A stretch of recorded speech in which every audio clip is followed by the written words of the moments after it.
30শে জানুয়ারি আমি নিজে হেয়ারিং এ গিয়েছিলাম। এই হচ্ছে হেয়ারিং এর প্রুফ, এই যে এখানে সিল করে দিয়েছে। তো বন্ধুরা আপনারা বিশ্বাস করবেন না, হেয়ারিং এ যাওয়ার যে অভিজ্ঞতা, তা সত্যি কথা বলতে খুবই সুন্দর একটা অভিজ্ঞতা।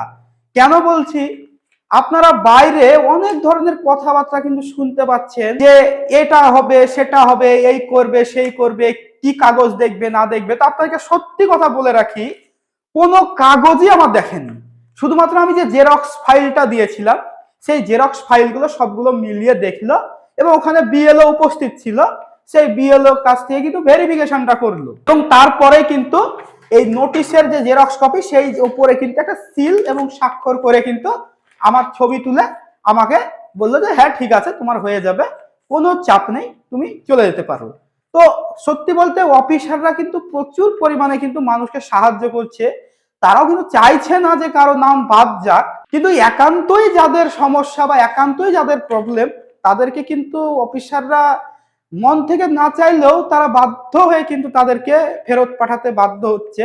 তো বন্ধুরা আপনারা ভয় পাবেন না, এসআর আপনারা যান, হেয়ারিং করুন।